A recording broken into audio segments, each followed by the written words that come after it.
The RNC kicked off this week, and arguably the biggest news to come out of the convention is the fact that Donald Trump selected his running mate, and that person is Senator J.D. Vance of Ohio. So first of all, HarrisX and Forbes conducted a poll about the new nominee. What do voters think about J.D. Vance?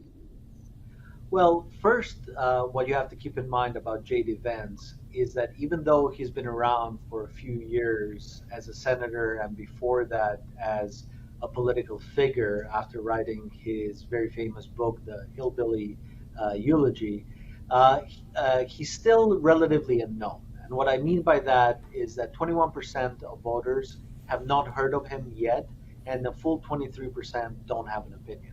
So roughly half of the whole electorate is waiting to be introduced properly to J.D. Vance, and that's the opportunity that he will have tonight once he has his speech in front of the Republican National Convention.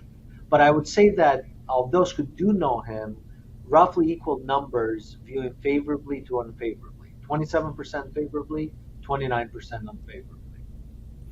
When you think of the top contenders for VP, up until this week when it was announced, it was Marco Rubio, Tim Scott, amongst others.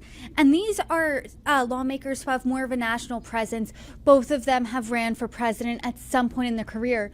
The fact that J.D. Vance isn't as much of a household name, does that really hurt him in this? Well, he's got room to grow and he can be built up in many different ways. What we know today is that when we ask, do you support the selection of J.D. Vance or oppose it, 40% support it, 30% oppose it, and 30% are unsure of what to make of it just yet. But amongst Republicans, 70% support it.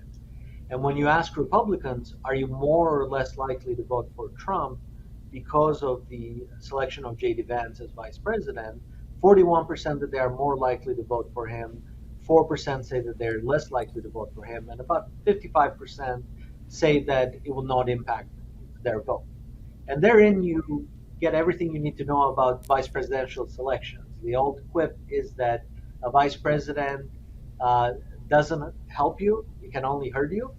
And I think that in this selection with J.D. Vance, Trump is tipping the hat to his base and selecting someone that plays very well and very strong with the Republican base, despite his low name ID. So typically you're saying historically VP selection can only hurt you. Do you think that that matters here right now? Do you think that could be true? So it's yet to be seen, right? And as you can see, the Democratic Party and the Biden campaign has already started attacking J.D. Vance from the first moment of his announcement in order to shape those perceptions. And as they say in politics, you want to shape your opponent in the minds of the voter and in the minds of the public before they have the chance to do so themselves. Right now, as it stands for the whole electorate, 21% say that they're more likely to vote for Trump because he selected Vance. 18% say that they're less likely to vote for Trump because of that. So it's by and large a wash within the margin of error. And 61%, close to two-thirds, say that it will not impact their vote, meaning that they're either voting because of Trump or Biden or some other driver, not the vice presidential nominee.